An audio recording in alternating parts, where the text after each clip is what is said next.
नमस्कार दोस्तों, हमने आपको पहले दिखाया था कि किस तरीके से भरत शर्मा और जसपाल सिंह ने इंटरव्यू में हमारे सवालों के जवाब दिए। वो एक्सक्लूसिव इंटरव्यू था और हम इसका अभी दूसरा पार्ट आपको दिखाने जा रहे हैं, जिसमें भरत शर्मा जसपाल सिंह जो हैं उन पर लगाए गए जो इल्ज़ाम हैं उन पे जवाब देंगे और कराटे से संबंधित जो बहुत सारी भ्रांतियाँ फैली हुई हैं उस पर जवाब देंगे। और यदि आपने हमारा चैनल सब्सक्राइब नहीं किया तो जल्दी से चैनल सब्सक्राइब करें और हम आपको भरत शर्मा जसपाल सिंह का अगला पार्ट दिखाने जा रहे हैं इंटरव्यू का। हमारे साथ बने रहिए। भरत जी, आपसे फिर एक सवाल है कि क्योंकि आप AIKF में भी रहे, काई में भी रहे, अब कियो में भी है, जो पुराने बेल्ट होल्डर्स हैं, जो पुराने रेफरीज़ हैं, उनका रिकॉर्ड क्या वो आगे पास ऑन हुआ है? और जो काई से जो कियो में आए या जो नहीं भी आए, उन बेल्ट होल्डर्स को, ऑफिशियल्स को, रेफरीज़ को क्या कियो रिकॉग्नाइज़ कर रही है? देखिए, जो टाइम टू टाइम मैं रेफरी का बताता हूँ, ये रूल्स चेंज होते रहते हैं और क्वालिफ़िकेशन भी अपग्रेड होती हैं और जो आपको कभी लाइसेंस मिलता भी है वो जीवन भर के लिए नहीं होता। तो जो पुराने थे और जो हमारे साथ नहीं है उनके सबके लाइसेंस एक्सपायर हो चुके हैं और वो आज भी नकली बिल्ला लगा के बच्चों को मूर्ख बना रहे हैं और नकली सेमिनार करा रहे हैं।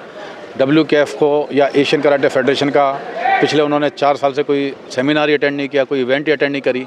बट पुराने कभी वंस अपॉन ए टाइम वो थे और आज उसका वो बैज लगा के घूम रहे हैं।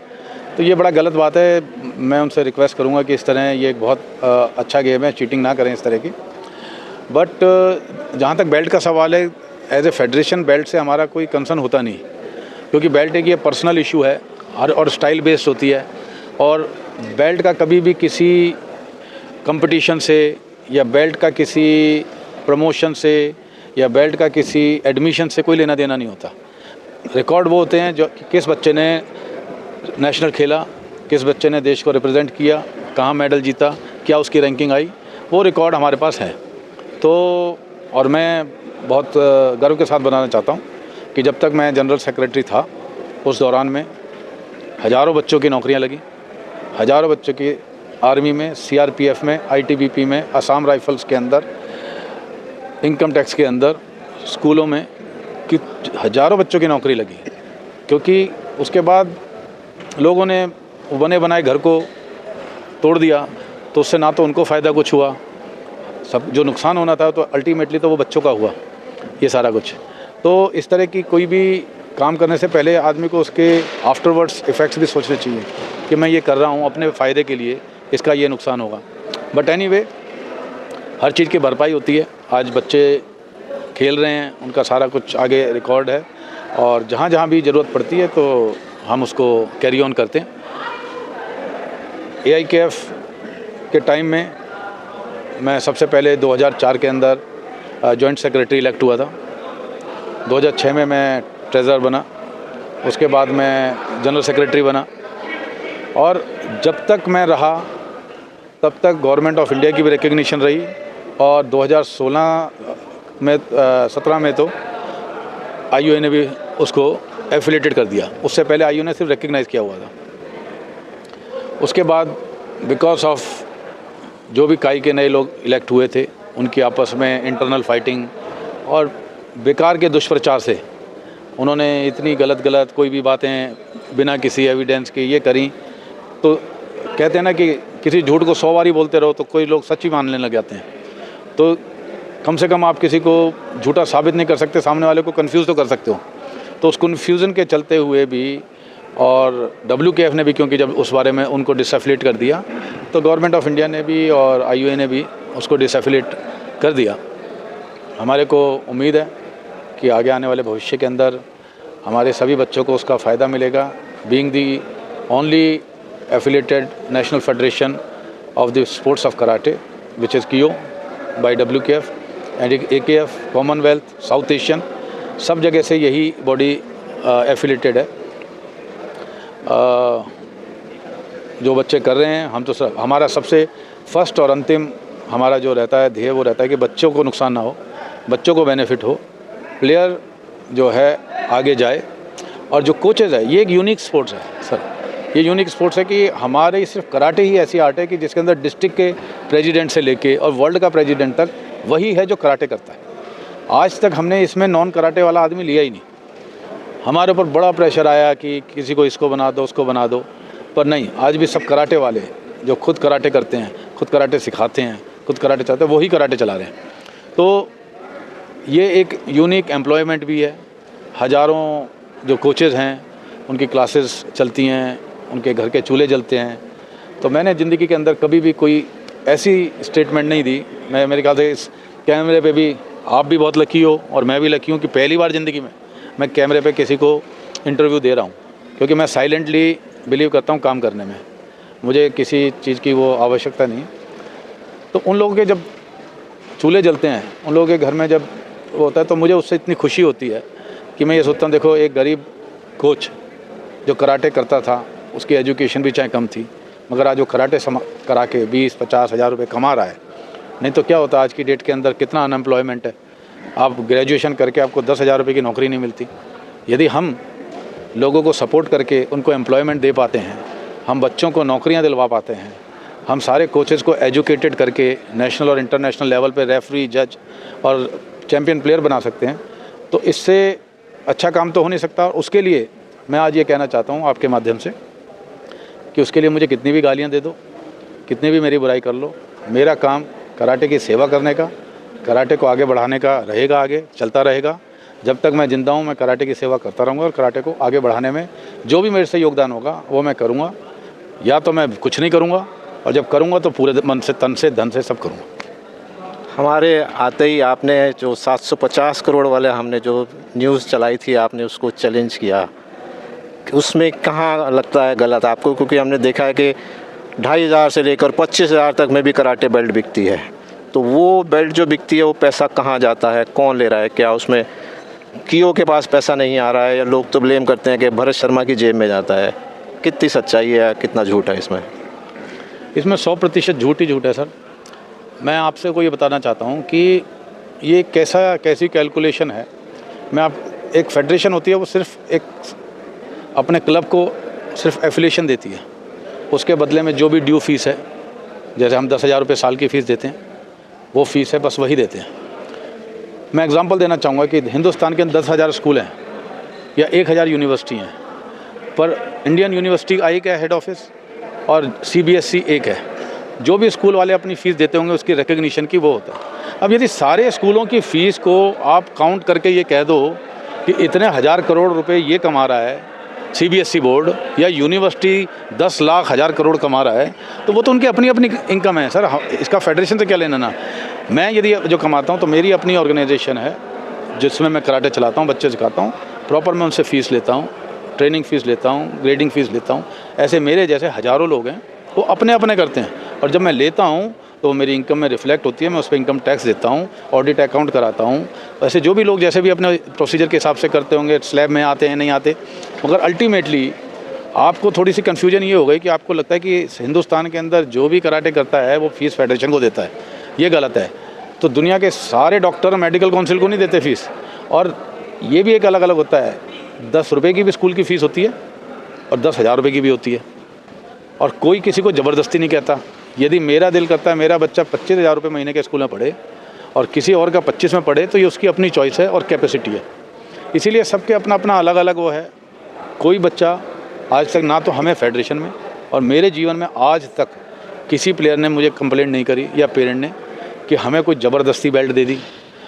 जो भी देता है अपनी मर्ज़ी से देता है। वो कोच अपने हिसाब से, जैसे वकील होता है ना जी, 1,000 रुपये में भी केस लड़ता है, कोई वकील सिर्फ केस सुनने के 10 लाख रुपए लेता है। तो इसमें आप ये तो क्लेम नहीं कर सकते कि क्यों ले रहा है। भाई कानून तो दोनों एक ही जानते हैं, हिंदुस्तान का कानून एक ही है। तो ये एक मिस इंटरप्रिटेशन था जो शायद आपको गलत बताया गया लोगों को। आपको मैं दोष नहीं दूंगा, आपकी जगह मैं होता तो मैं भी ये समझता कि किसी के ये ऐसा है कि ये जितनी भी कम्युनिटी है सबके अपनी अपनी कमाई है। फेडरेशन की कमाई सिर्फ मेंबरशिप फ़ीस है, उसके अलावा कोई फ़ीस नहीं होती। कराटे बेल्ट से कोई पैसा नहीं जी, कोई नहीं। वो सिर्फ हम ऑनररी जब कभी देते हैं तो, हाँ बस। जसपाल जी, एक ये बताओ कि आपने शायद अगर पिछला हमारा वीडियो देखा हो, हसरत अली खां का हमने इंटरव्यू किया था उसमें, और उन्होंने कहा था कि अगर कियो को रिकॉग्निशन मिलता है खेल मंत्रालय से या आईओए की मेंबरशिप मिलती है तो वो कियो के साथ काम करने के लिए तैयार है। उनकी पूरी फेडरेशन जो है वो कियो के साथ काम करने के लिए तैयार है। तो ऐसा ही जैसे बहुत सारे फेडरेशंस हैं, 5, 10, 15, 20 फेडरेशंस हैं, तो अगर वो तैयार होते हैं, मिलजुल के आपस में बात करते हैं कि हम एक साथ काम करना चाहें, तो उसमें क्या कियो उसके लिए राज़ी होगी? और राज़ी अगर होती है तो क्या कोई दूसरी फेडरेशंस के लिए कोई कंडीशंस होंगी कि किस कंडीशन पे साथ काम करेंगे? देखिए, कराटे इंडिया ऑर्गेनाइजेशन भारत देश में कराटे खेल के विकास के लिए कार्य कर रही है।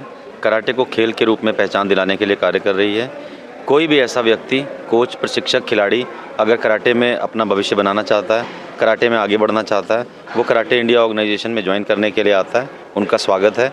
उनको हम लोग तहे दिल से एक इस्तकबाल करते हैं कि वो हमारे कराटे इंडिया ऑर्गेनाइजेशन में आएँ, ज्वाइन करें, अपने खिलाड़ियों को आगे लेके जाएं, उनको चीट ना करें, बल्कि तो वो इंतज़ार वो खुद भी जानते हैं। अगर वो खेल एडमिनिस्ट्रेशन में हैं तो चाहे एशियन गेम हो, चाहे स्पोर्ट्स कोड हो, रिकॉग्निशन कराटे इंडिया ऑर्गेनाइजेशन को ही मिलना है। World championship, Asian championship, Asian games, world combat games, इन सब में कहीं भी जाने का रास्ता है तो वो वर्ल्ड कराटे फेडरेशन के बैनर तले काम करने वाली एसोसिएशंस के माध्यम से ही मिल सकता है। तो इंतज़ार करने की जगह अपने खिलाड़ियों का, जो उनका पीक परफॉर्मेंस का कई खिलाड़ियों का समय होगा, उस समय को किल करने की जगह अभी वो हमारे साथ आएँ। हम उनको आश्वासन देते हैं और हम लोग हमेशा यही करते हैं कि जो बेस्ट परफॉर्मर हैं, जो बेस्ट हमारे प्लेयर हैं, वो अंतर्राष्ट्रीय स्तर की प्रतियोगिताओं में भारत की तरफ से प्रतिनिधित्व करें, भारत का नाम रोशन करें, भारत का झंडा विश्व के परचम पर लहराएं। पैसे को लेकर बहुत लगता है कि कराटे के अंदर बहुत पैसा है, तो जो फेडरेशन है, कियो है, कियो का सोर्स ऑफ इनकम क्या है? कहाँ से फेडरेशन के पास पैसा आता है? देखिए, बहुत अच्छा सवाल आपने किया, क्योंकि आप ही के एक मैंने सीरीज़ में सुना था कि 750 करोड़। इसलिए इस मिथ को तोड़ना बहुत ज़रूरी है और बताना बहुत ज़रूरी है। कराटे इंडिया ऑर्गेनाइजेशन के पास एक एफिलिएटेड मेंबर्स, उनकी फ़ीस आती है, जो हमारी स्टेट एशन है, उनकी फ़ीस बैंक में आती है। बैंक के अलावा कैश कोई भी हमारे यहाँ पे ट्रांजैक्शन एक्सेप्ट नहीं किया जाता है। सेकंड, हमारे पास हमारे एसोसिएट मेंबर, जिसको क्लब मेंबर्स भी आप बोलते हैं, क्लब मेंबर्स हमें एफिलिएशन फ़ीस देते हैं, वो फ़ीस भी हमारे पास एफिलिएशन के रूप में आती है। हाँ, तीसरा आप ज़रूर कह सकते हैं कि हमारे पास डोनेशन का भी ऑप्शन है, जो अभी तक कहीं से नहीं आया है, लेकिन 2 ही प्रकार की सिर्फ फ़ीस है जो हमारे पास आती है और यही हमारा सोर्स ऑफ इनकम है। टूर्नामेंट पार्टिसिपेशन से? टूर्नामेंट पार्टिसिपेशन से हमारे पास कोई फ़ीस नहीं आती, ना ही हम लोग बेल्ट से कोई फ़ीस लेते हैं। जो स्टाइल ऑर्गेनाइजेशन है, अपने खिलाड़ियों को प्रमोट करने के लिए यदि वो हमारे पास उनका रिकमेंडेशन भेजते हैं तो हमको निःशुल्क हम उनको कराटे की बेल्ट, जो उनका रिकमेंडेशन होता है, उसके आधार पर सर्टिफिकेशन उनको करते हैं। तो ये जो टूर्नामेंट यहाँ पे 2-3 दिन से हो रहा है, इसमें फ़ीस तो ली होगी पार्टिसिपेशन के लिए?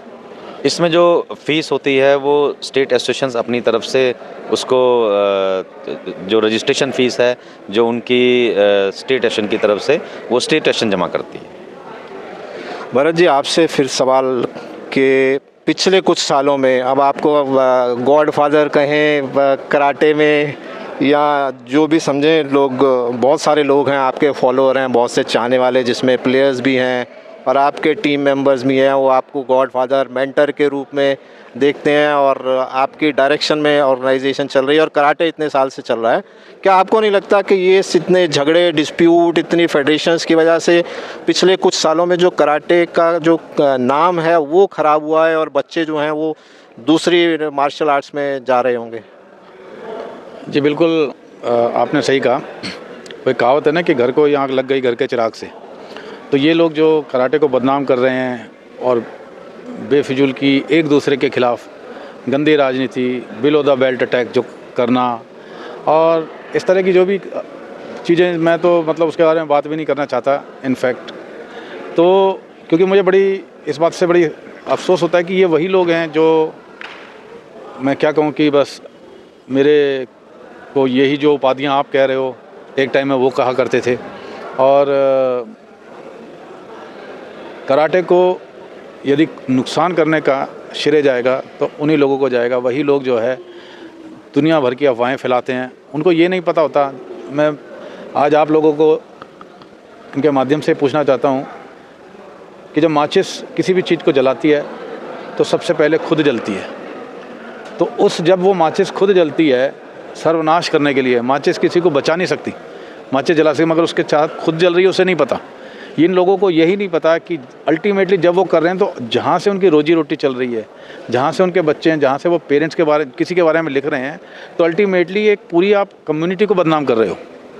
दूसरा, वो कहते हैं ना कि दुनिया में कोई पेड़ कटा ना होता यदि किसी कुल्हाड़ी में उस लकड़ी का हत्था ना होता।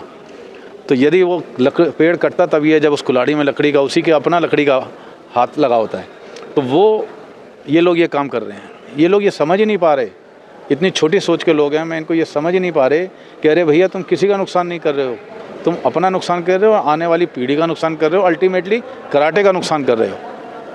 मैंने तो ज़िंदगी में कभी किसी वकील को लड़ते हुए नहीं देखा कि वो ज़्यादा कमा रहा है वो कम कमा रहा है, ना किसी डॉक्टर को लड़ते देखा कि ये तो एक 50 रुपये में पुड़िया दे देता है, एक 50,000 रुपये में ऑपरेशन कर रहा है, ना किसी मैंने इंजीनियर को लड़ते देखा। ये पता नहीं किस कम्युनिटी के लोग हैं जो अनर्गल आरोप, मुझे लगता है इनको कराटे छोड़ के किसी राजनीतिक पार्टी में शामिल हो जाना चाहिए, वही उनके लिए फ़िट है। They are not a sports person actually.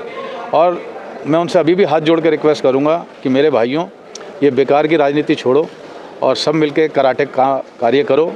मैं आज भी उन सभी लोगों को साथ लेके चल रहा हूँ जो AIKF के टाइम में थे, जो काई के टाइम में थे।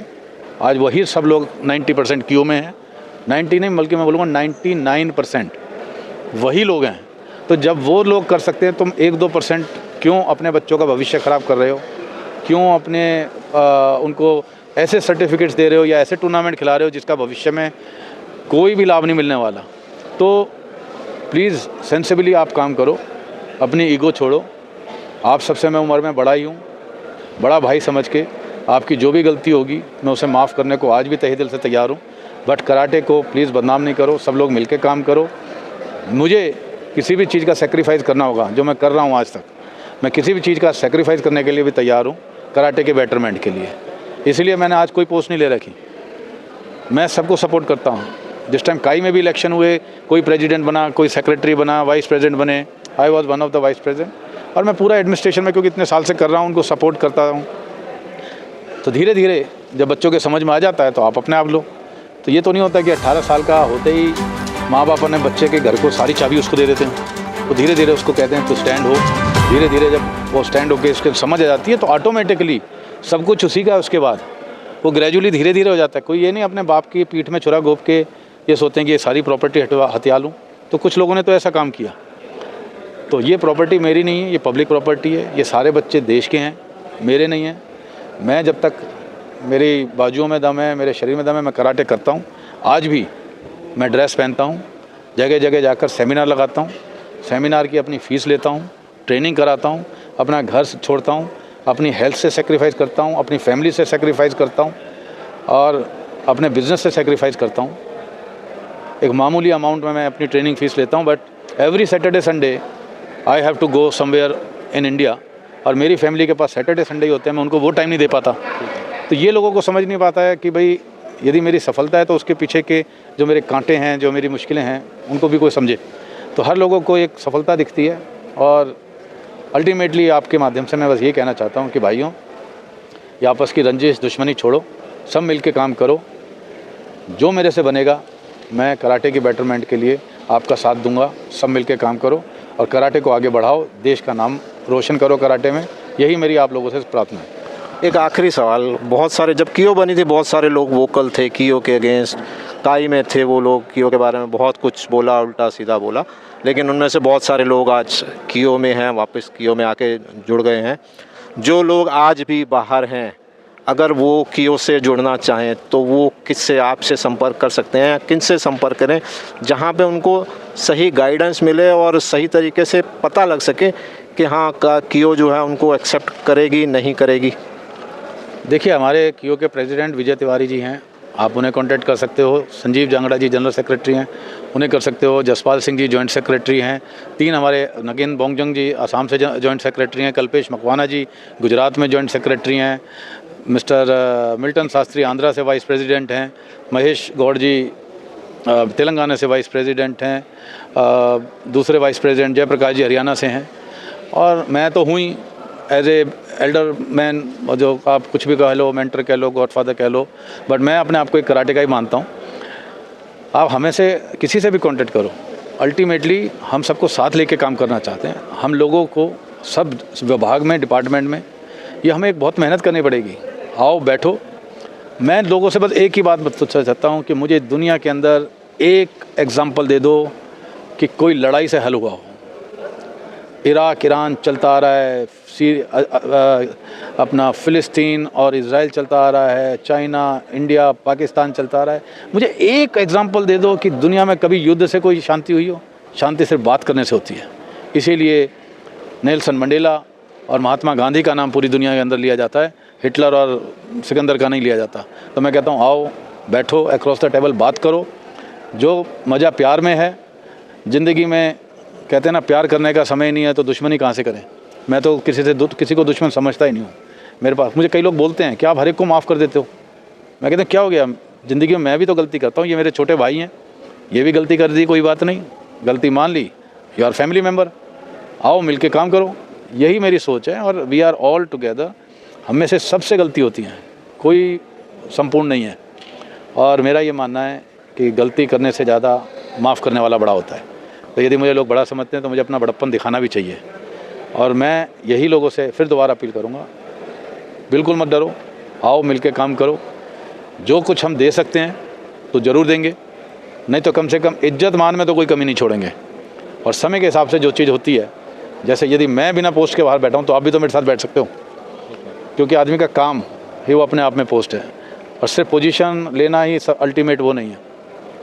तो ऑल आर वेलकम, किसी से भी कांटेक्ट कर सकते हो, सर से भी कांटेक्ट कर सकते हो, प्रेस वालों से, हम इनके माध्यम से आप आ सकते हो, ये भी हमारे भाई हैं।